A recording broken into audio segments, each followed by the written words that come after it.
a running clock.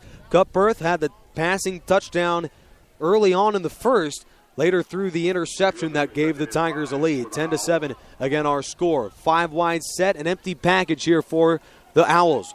Cutbirth wings it out far side, has a catch, and making a man miss is the true freshman Patrick Smith, the number 1 receiver for Citrus College, and he makes a 2-yard gain, turning into a 10-yard gain, move the chains. Patrick Smith out of Nashville Magnet High School. Just a freshman, 6 feet, 180 pounds. Right there, just a simple turnaround route right there with the ball. Good yardage, first down. What's amazing is that Patrick Smith was regarded as the first-team wide receiver of the year in 2013 out of Tennessee. He was the number 1 wideout, according to that state, there for the Bulls, as Larry Cutbirth runs for a gain of 12. Patrick Smith, amazing story behind him. He's a bounce back from East Nashville Magnet High School, and for a man who's he's in the conference, same exact one with Isaac Whitney, and not going to get the same love as DeQuan Hampton, Patrick Smith has played very well this year. He has. 6 passing touchdowns here from Cutbirth to Patrick Smith. Smith to the near side. He wings it that way, floats it deep inside the 20, and it's incomplete. Going against Dayhone Wise, and yet again another backup quarterback having the better of these Citrus College receivers here in the first half. Wise playing very wisely, tugging on that jersey. Are you kidding? Are you kidding? Tugging on that jersey very quietly. That's right. Behind the backs of those officials out there. So very smart play on his behalf. I can't go. I've had enough of you today. It's early. I mean, 2:48 remaining in this first half. Am I going to hear that all day long? All night long, that is. 3rd down and 10. Dayhone Wise, one of your favorite players per se. He's tight to the line. Cutbirth will fire the other way. Pass is caught. Patrick Smith, 20, 15, 10. Scurries inside the 5, and he'll have a Citrus College touchdown. Cutbirth to Smith right there. The 18th touchdown of the year for Cutbirth. Very smoothly thrown, very easily thrown, wide open with Smith. Cortland Fort burnt like a torch there on a 48-yard Cutbirth to Patrick Smith pass completion. That'll be the 2nd score for Larry Cutbirth today. And with the extra point, it's the Owls that will lead 14-10 with 2:41 to go, and it's time for the Tigers offensively to answer. The snap, ball down, and the extra point is good.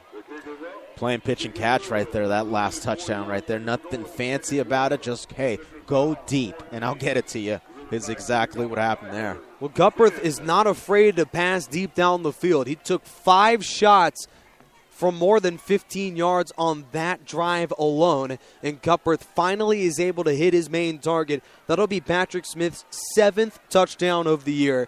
He ranks number 3 in the conference in receiving yards, and he's just a true freshman out of East Magnet High School in Tennessee. Smith showing how valuable he is. I mean, just a guy who's always going to be there for Cutbirth. It seems like a dynamic duo, you could say, of Citrus. He's not the tallest man, stands at only 6'2", but has made a monster impact in today's ball game. That'll be catch number 3 for him.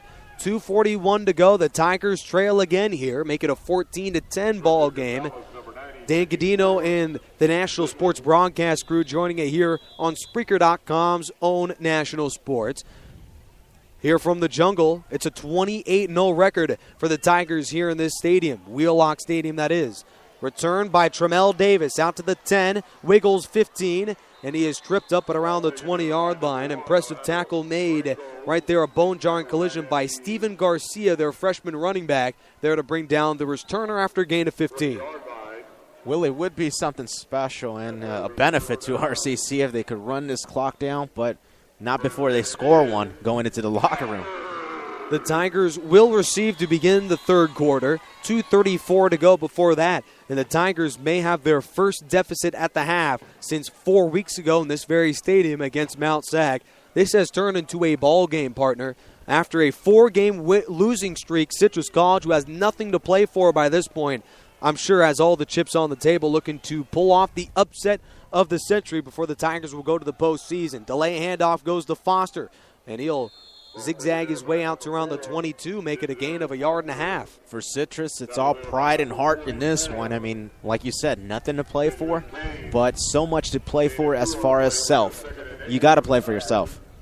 Citrus College will be playing for a majority of these sophomores in their last game ever for the Owls. Shotgun snap, King looking long, wings it underneath last moment, incomplete, and a late flag. That may be an unnecessary hit on that offensive line as Nicholas King is barking at these officials here, and indeed, it will be yet another setback for the Tigers offense. Holding against Riverside will be declined. Now a 3rd down and 8 from their own 22, trailing 14-10 with 2:06 to go. Very interesting that Citrus would decline that. I mean, I would have instead of 3rd and 8, you have you force Riverside into a 2nd and 20. I mean, Nicholas King could get 8 yards with his eyes closed. I mean, he's already done it 3 separate occasions here in this game. Delay handoff goes to Christopher Anderson, and that run will go nowhere. May have gotten back to the line, and the Tigers, following the touchdown, will be stymied cold here at frigid Riverside, California. It is a swirling wind coming from the west, a 55-degree kickoff temperature. And Nicholas King, his offense is about as cold as that ever since the field goal by Jimmy Camacho. Yeah, Benjamin Kane from Citrus, the sophomore linebacker, defensive end hybrid right there, making a nice spin move off of his block and just getting Denzel Foster in the backfield. And Benjamin Kane, the transfer from linebacker to defensive end out of South Hills High School, 2 sacks this year and another tackle for loss. Now a 4th down with 1:56 to go. Citrus will burn their 2nd timeout. Tigers have 2 remaining themselves, and really you can ill afford to go down by 2 scores even if you receive the ball to begin the second half. Now, this would be a very, very special occasion for Citrus to pull this one. I know it's early, Nick. I know it is. But it'll be so heartwarming, it would say. A good way to finish out the season, to beat the number 1 team in the state. Or even come within a whisker of that. And this is a Citrus team that has lost to Bakersfield, Long Beach City, to Mount Sac, and they have just fallen apart over the last month, a 4-game losing streak. A line drive kick will go very short. Justin Martin will not receive this football, and Zamora from his own 22 boots it all the way to the opposing 30. That'll be a 48-yard punt for the sophomore Zamora, no return. Justin Smith electing to just let that one bounce after fumbling, after muffing one, his pass. And that led to 3 points for the Tigers offensively. 14-10, Citrus College on top. They came into this season ranked the number 7 team in the state of California. They went 8-3. They had the bowl victory, came within 1 point of Riverside. Yet, boy, this is a ball club that has gone from north to south, as this is a team that fell from number 7 to out of the top 25 in the state of California in just one season, despite the return of Larry Cutbirth at quarterback. Empty set, snap is back. Cutbirth has pressure, and down he goes. Swallowed up behind the line. Jeremiah Mitchell's got him again. Devontae Wilson in the mix as well, making a 7-yard sack. It would be interesting if Coach Tom Kraft elects to call timeout within this possession here for Citrus. I would argue if you make a stop and hold them way short of the first down, why not here after a 2nd and 17? 1:18 to go here before the half. Citrus College has the football, leading 14-10 on the National Sports Radio Network. Again, Citrus College operates from left to right, set up shop at their own 24. Citrus College most likely would just hand off the ball now. It's a 2-back set. Play clock is down to 3. 1:01 to go before the half. Snap is back. Handoff goes to the backup DJ Gordon, and out he goes to around the 29-yard line. And Tom Kraft will burn his 2nd timeout. 51 seconds to go before the half, and he has 1 remaining on a 3rd down and 13. Now, the table has turned. Now Riverside all of a sudden gets another chance to score within a span of just 2 minutes. That's right. With 2 minutes remaining, they punted the ball away. Unable to score in that possession, and here you go. Now they have the ball back. Let's see if they could do it with what should be about 20 seconds remaining on the clock. Last time that the Tigers had this scenario was way back in the Fullerton game here at this stadium, and they were able to, with under a minute, travel from inside their own 10 and reach field goal range where Camacho gave him a 3 that really was the backbreaker before the half. And I think points coming into a locker room and coming out can be so demoralizing for a team like Citrus College that has played the better football, yet with the turnovers and the Tigers getting free points, it really would be something special for Riverside to make a stand here on a 3rd down and 13. It's a nickel set for the Tigers. 3 wide receivers on for Citrus College. It looks like Cutbirth and company will burn. Nope, they're just changing plays at the line. The play clock, they better be careful, is down to 6. 52 seconds to go before the half. Play clock down to 3. Snap is back. Handoff goes to Emmanuel Pooler, who will gain 1, maybe 2. Timeout is called with 47 seconds to go. 4th down. Well, now Coach Tom Kraft has got to play a little bit of strategy in this situation here. Does he elect to play more of a coverage punt return, or does he go all out and try to block that punt right now? Well, Tremel Davis has no punt or kickoff return touchdowns this season, but has returned 173 yards in that Mount Sac game that was oh so critical and a barn burner down here at the Jungle. 47 seconds to go. Tremel Davis standing at his own 40-yard line. Back deep to punt it away is Dylan Barnes, the sophomore. Nick, they're bringing in the house. Bringing the whole kitchen sink. The punt's over the head of the punter, and he's able to punt that one away last second. It is recovered at the 35-yard line.